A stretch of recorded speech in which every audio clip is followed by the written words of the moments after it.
after the true Salahuddin went back to Damascus. And the narration mentioned that one wet day he went to visit the Hajis. And when he came back, it was cold, it's wet. He became ill. And every day his state got worse. And Al-Imad mentioned, I was with Salahuddin when he was ill. He says, by Allah, every time Salahuddin became more ill, it was as though his trust in the Rahm of Allah just increased. He said, the weaker his body got, the stronger his trust in Allah became.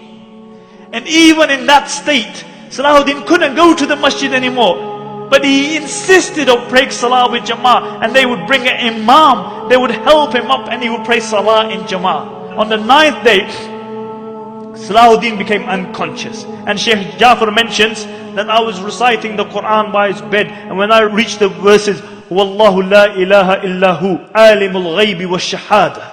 He is Allah and no Lord besides Him, the knower of the unseen. He says Salahuddin had been unconscious for a while, and I heard a faint voice saying, Sahih, you have spoken the truth. And he mentioned, for 3 days I recited the Quran by the bed of Salahuddin. And he said, on the final day when he passed away, I reached the verse, La ilaha illahu alayhi tawakkaltu. There is no God but Allah, and upon Him I trust. And I saw Salahuddin's face become radiant, and he recited the Shahada, and he left this dunya. And Ibn Shaddad mentioned that this was the greatest calamity to befall the Muslims since the demise of the Khulafai Rashidun. Ibn Shaddad mentions that many times I had heard the saying that I wish I could die on this place. And I always thought that this was an exaggeration.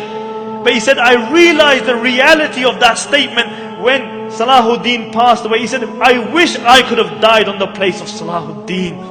And Abdul Latif, the famous physician, says that he was mourned like a prophet because everybody loved him. The good loved him, the bad loved him, the Muslims loved him, the non-Muslims loved him. Everybody loved Salahuddin. And what did this king leave behind him? King of Egypt, king of Syria, Lebanon, Yemen. What did he leave behind him? He left 1 dinar and 47 dirhams, some armor and a horse. This is all he left behind him. They had to borrow money for his janazah. But I'll tell you what he left behind him. He left a legacy behind him. He left a legacy behind him. And this is why we are gathered here today. He passed away at the time of Fajr, and after Dhuhr they brought his body out. And the narrations mention that people screamed and cried as though the whole dunya had just become one place. And many people, when they saw his dead body, they couldn't believe it. They became unconscious. They didn't attend the janazah because they couldn't believe that Salahuddin had passed away, the liberator of the Holy Lands.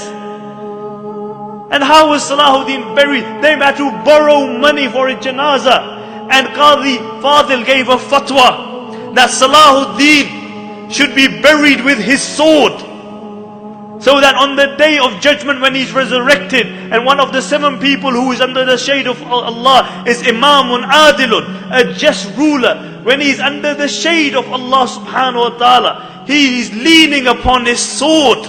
So everybody sees that this is the liberator of the Holy Lands. And on his tomb they wrote, because this was the man who liberated, this was the man who flung open the gates of fortresses and castles of the Christians, one after the other. And on his tomb they wrote, Oh Allah, as his final victory, open for him the gates of Jannah. Open for him the gates of Jannah. And my dear respected brothers and sisters listening at home, Salahuddin is one of the greatest heroes of Islam. And this is why we have gathered here to remember this.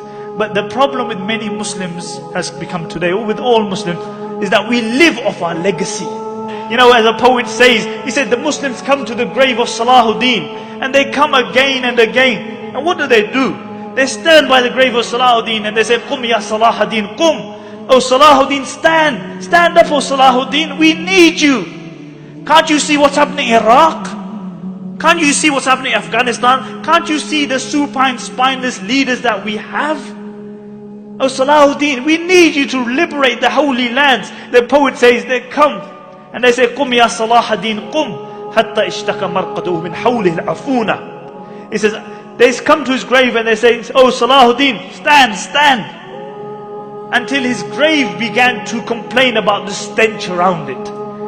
And the poet says, كَمْ مَرَّةً فِي الْعَامِ تُوقِذُونَهُ كم مرة على الجدار الجبن تجلدونه أيطلب الأحياء من أمواتهم معونة. He said, how many times in the year are you going to wake Salahuddin up?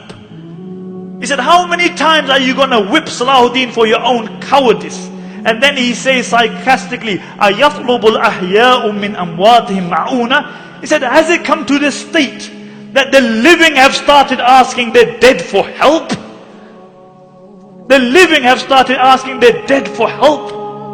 Nobody aspires to be a Salahuddin. Nobody tries to be a Umar ibn Khattab or Abu Dhar or Abu Bakr radiallahu anhum or a Khadija or a Fatima.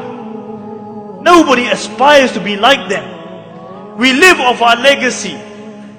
You know, we remember these people, but none of us aspire to be like them. We can't be cowardice because we believe in a hereafter. You can't celebrate the life of Salahuddin and Umar ibn Khattab and then be cowardice yourself.